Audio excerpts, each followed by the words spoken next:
नमस्कार दोस्तों, स्वागत है आपका करियर प्लस कोचिंग के ऑनलाइन प्लेटफॉर्म पे। आज हम लोग सीटेट का प्रैक्टिस नंबर 12 देखेंगे। तो चलिए शुरुआत करते हैं। वीडियो शुरू करने के पहले चैनल को सब्सक्राइब और वीडियो को लाइक अवश्य करें। तो देखते हैं आज का पहला क्वेश्चन।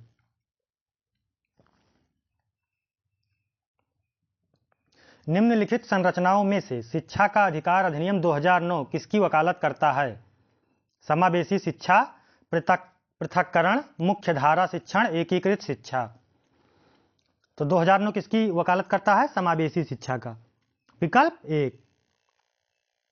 बढ़ते हैं अगले क्वेश्चन की तरफ। किस मनोवैज्ञानिक का यह विचारधारा था? यह कौन सी विचारधारा है कि सभी बच्चों को एक नियमित विद्यालय व्यवस्था के समान शिक्षा प्राप्त करने का अधिकार हो? समावेशी शिक्षा, मुख्यधारा शिक्षा, विशेष शिक्षा, बहुसांस्कृतिक शिक्षा। तो विकल्प कौन सा सही हो जाएगा? समावेशी शिक्षा की यह विचारधारा है कि सबके लिए समान शिक्षा उपलब्ध हो।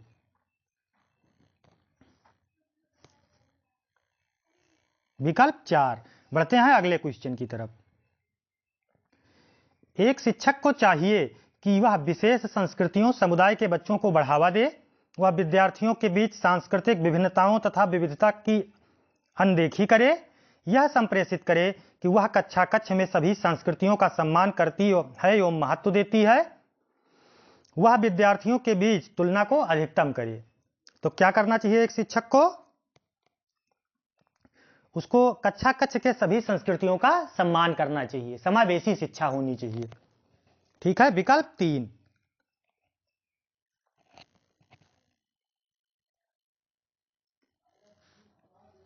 बढ़ते हैं अगले क्वेश्चन की तरफ। बच्चे प्रभावी रूप से सीखते हैं जब वे पाठ्य पुस्तक में दिए गए तथ्यों को याद करते हैं, वे श्यामपट्ट पर अध्यापक के द्वारा लिखे गए उत्तरों की नकल करते हैं, वे विभिन्न गतिविधियों एवं कार्यों में सक्रिय रूप से भाग लेते हैं, शिक्षक कक्षा में होने वाले सभी घटनाओं व बच्चों को पूर्ण रूप से नियंत्रित करता है। क्या आ गया इसमें? तीसरे विकल्प में सक्रिय रूप से भाग लेते हैं, मतलब बच्चे की स्वयं भागीदारी है। तो विकल्प तीसरा सही हो जाएगा। ठीक है,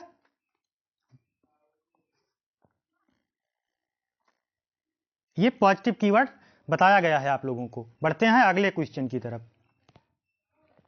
बच्चों को कक्षा में प्रश्न पूछने के लिए हतोत्साहित करना चाहिए, पूछने की अनुमति नहीं देनी चाहिए, पूछने से रोकना चाहिए, पूछने के लिए प्रेरित करना चाहिए। तो क्या करना चाहिए? प्रेरित करना चाहिए, जिससे बच्चे के अंदर डर का भाव ना आए। विकल्प कौन सा सही हो जाएगा? 4 नंबर। ये सब प्रीवियस ईयर क्वेश्चन है जो सीटेट की परीक्षाओं में आए हैं। छठवां क्वेश्चन है, निम्नलिखित में से कौन सी एक मुख्य प्रक्रिया नहीं है जिसके द्वारा सार्थक अधिगम घटित होता है? पुनरावृत्ति एवं अभ्यास, निर्देश एवं संचालन, अनुवेशन एवं पारस्परिक क्रिया, कंठस्थीकरण एवं स्मरण। कौन सा विकल्प सही हो जाएगा जो सार्थक अधिगम की प्रक्रिया के अंतर्गत नहीं आता?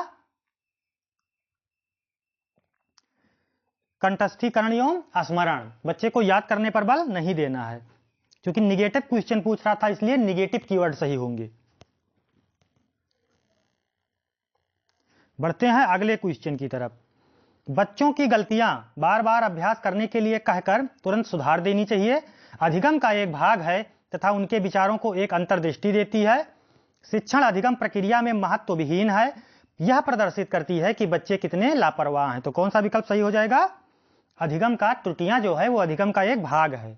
विकल्प 2। और उनके विचारों को एक अंतर्दृष्टि देती है। मूल्यांकन को शिक्षण अधिगम प्रक्रिया का एक भाग होना चाहिए, केवल नंबरों के संदर्भ में रखना चाहिए, वस्तुनिष्ठ प्रकार के लिखित कार्यों पर आधारित होना चाहिए, एक अलग गतिविधि के रूप में लेना चाहिए। कौन सा विकल्प सही हो जाएगा? इसमें अलग गतिविधि आ गई, उसको अलग किया जा रहा है उस गतिविधि को, तो ये विकल्प नहीं। इसमें केवल आ गया तो ये भी विकल्प नहीं सही होगा। तो विकल्प कौन सा सही होगा? ये अधिगम प्रक्रिया का एक भाग होना चाहिए। विकल्प 1। जितने वर्ड बताए गए हैं आपको, अगर आप एक बार उनको ध्यान से देख लेते हैं तो फिर आप सीटेट में 100+ स्कोर जरूर करेंगे। जाके देख लीजिए, यूट्यूब चैनल पे वो वीडियो पड़ी हुई है कि सीटेट कैसे पास करें। अगला क्वेश्चन है, संरचनात्मक दृष्टिकोण के अनुसार अधिगम है एक निष्क्रिय, एक व्यक्तिपरक प्रक्रिया, जानकारी के अर्जन की प्रक्रिया, अनुभव के परिणाम के रूप में व्यवहार में एक परिवर्तन होने की प्रक्रिया, एक सक्रिय एवं सामाजिक प्रक्रिया। कौन सा विकल्प सही हो जाएगा? एक सक्रिय, इसमें बच्चा सक्रिय रूप से भाग लेगा, तो विकल्प 4। ठीक है, बढ़ते हैं अगले क्वेश्चन की तरफ। जब एक शिक्षक विद्यार्थी एवं उनकी योग्यताओं के बारे में सकारात्मक विश्वास होता है, जब एक शिक्षक को विद्यार्थियों के उनकी योग्यताओं के बारे में सकारात्मक विश्वास होता है, तब विद्यार्थी निश्चिंत हो जाते हैं तथा सीखने के लिए किसी भी तरह का प्रयास करना बंद कर देते हैं। विद्यार्थियों का उत्साह भंग हो जाता है तथा वह दबाव में आ जाते हैं, किसी भी रूप में प्रभावित नहीं होते, सीखने के लिए उत्सुक एवं प्रेरित रहते हैं। तो जब सकारात्मक विश्वास होगा तो विद्यार्थी क्या होगा? सीखने के लिए प्रेरित होगा, विकल्प 4। बढ़ते हैं अगले क्वेश्चन की तरफ। एक शिक्षक बच्चों को प्रभावी रूप से समस्या का समाधान करने में सक्षम बनाने के लिए किस तरह से प्रोत्साहित कर सकता है? पाठ्य पुस्तक से एक ही प्रकार के प्रश्नों के उत्तर का अभ्यास करने के लिए उन्हें पर्याप्त मात्रा में अवसर प्रदान करना, पाठ्य पुस्तक में दी गई सूचनाओं को कंठस्थीकरण करने पर बल देकर बच्चों की समस्या के बारे में सहजानुभूति अनुमान लगाने एवं बहु विकल्पों को देखने के लिए प्रोत्साहित करके। वैसे ये तीसरा विकल्प सही हो जाएगा। ठीक है, आखिरी विकल्प है पाठ्य पुस्तक के सभी प्रश्नों को व्यवस्थित तरीके से समाधान लिखकर। तो कौन सा विकल्प सही हो जाएगा? तीसरा विकल्प। उन्हें बहु विकल्पों को देखने के लिए प्रोत्साहित करना चाहिए कि आप इस तरीके से नहीं कर पा रहे तो इस तरीके से कर सकते हैं, विकल्प 3। वह विधियां जिनके प्रयोग में विद्यार्थियों की स्वपहल व प्रयास शामिल है, निम्न में से किसका उदाहरण है? निगमनात्मक विधि, अधिगमकर्ता केंद्रित विधि, परंपरागत विधि, अंतर्वैयक्तिक बुद्धि। तो किसमें है? जिसमें बस बच्चा स्वयं प्रयास करने की कोशिश करता है। कौन सा विकल्प सही हो जाएगा? अधिगमकर्ता केंद्रित विधि। जब अधिगमकर्ता केंद्रित विधि होगी तब बच्चा क्या है? स्वपहल प्रयास शामिल होगा, विकल्प 2। बढ़ते हैं अगले क्वेश्चन की तरफ। नीचे लिखी हुई स्थिति किस सिद्धांत को दर्शाती है?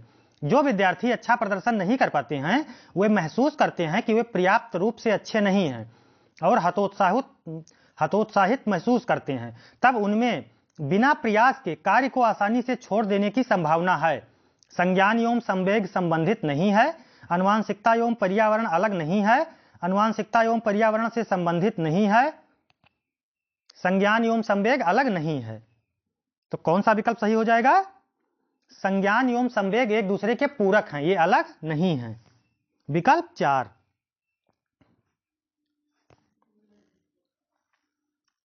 बढ़ते हैं अगले क्वेश्चन की तरफ। निम्नलिखित में कौन प्राथमिक सामाजिकरण माध्यम है? प्राथमिक सामाजिकरण का माध्यम कौन सा है? विद्यालय, सरकार, मीडिया, परिवार। तो पहला सामाजिकरण का मुख्य कारक या मुख्य घटक कौन सा है? परिवार, विकल्प 4। बढ़ते हैं अगले क्वेश्चन की तरफ। जीन पियाजे के सिद्धांत का मुख्य प्रस्ताव क्या है? बच्चों की सोच वयस्कों से बेहतर होती है, बच्चों की सोच मात्रात्मक रूप से वयस्कों से भिन्न होती है, बच्चों की सोच गुणात्मक रूप से वयस्कों से भिन्न होती है, बच्चों की सोच वयस्कों से निम्न होती है। तो जीन पियाजे जी का मुख्य प्रस्ताव क्या था? बच्चों की सोच गुणात्मक रूप से वयस्कों से भिन्न होती है, विकल्प 3।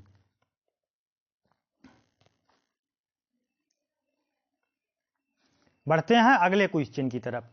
जेंडर एक मनोवैज्ञानिक सत्ता है, एक सामाजिक संरचना है, एक आर्थिक अवधारणा है, एक जैविक निर्धारक है। तो जेंडर क्या है? ये एक सामाजिक संरचना है। जेंडर ये समाज के द्वारा बनाई हुई संरचना है। नहीं तो जेंडर से आप नहीं डिफाइन कर सकते कि ये लड़का है तो ये काम करेगा, ये लड़की है तो ये काम करेगी। हर आज के डेट में फिलहाल अब देखिए हर जगह समानता लगभग होने लगी है, लेकिन ये एक सामाजिक रूप से बनाई गई अवधारणा थी कि लड़के बाहर का काम करेंगी, लड़कियां घर का काम करेंगी। तो कौन सा विकल्प सही हो जाएगा? ये एक सामाजिक संरचना है। निम्नलिखित में से कौन विकास के व्यापक आयामों का सही पहचान करता है?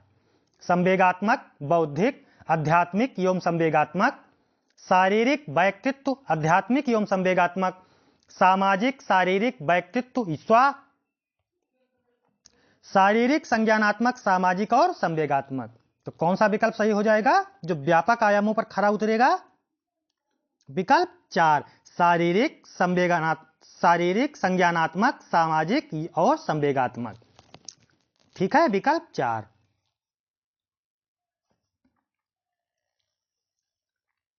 बढ़ते हैं अगले क्वेश्चन की तरफ। बुद्धि के बारे में निम्नलिखित कथनों में से कौन सा सही है?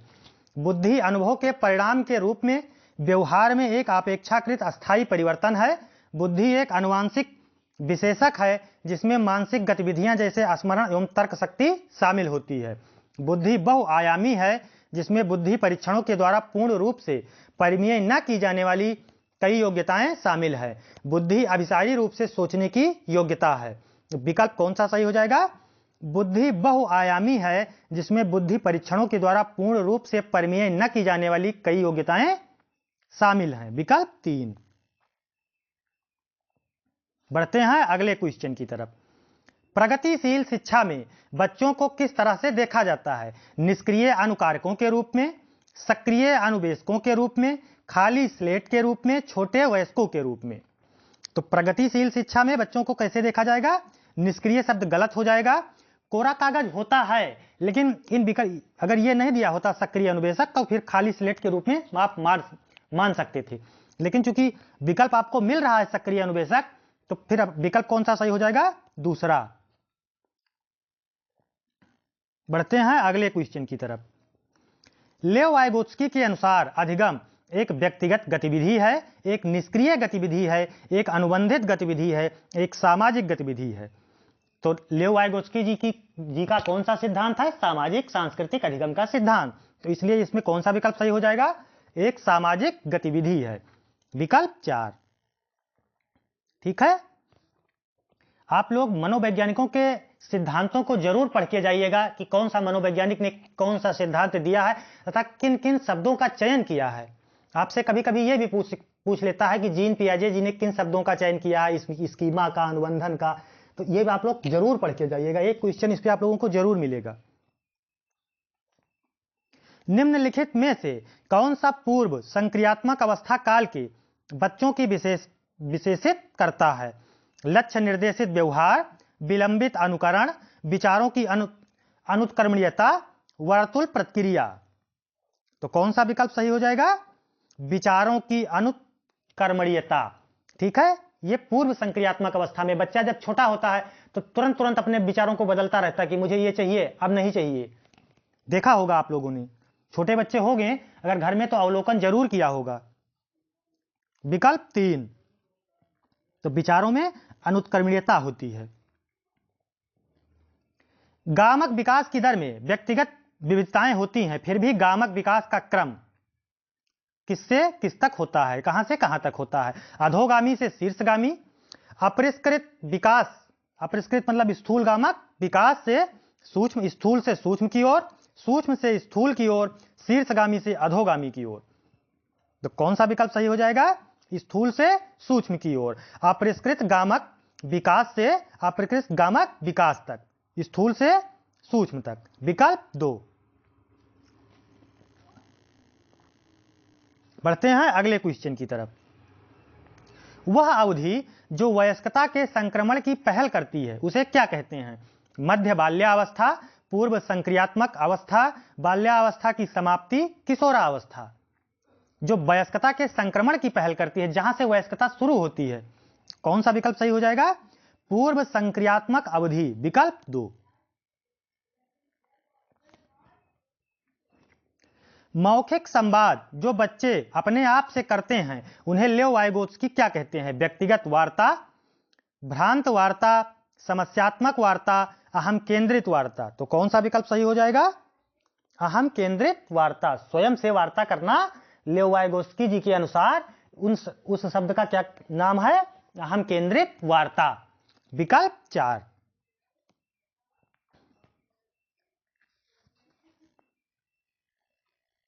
बढ़ते हैं अगले क्वेश्चन की तरफ। खिलौने, पहनावे की वस्तुएं, घरेलू सामग्रियां, व्यवसायों एवं रंगों के विशिष्ट लिंग के साथ संबोधित करना क्या प्रदर्शित करता है? जेंडर रूढ़बद्धता, जेंडर सिद्धांत, जेंडर प्रासंगिकता, विकसित जेंडर पहचान। तो ये क्या होगा?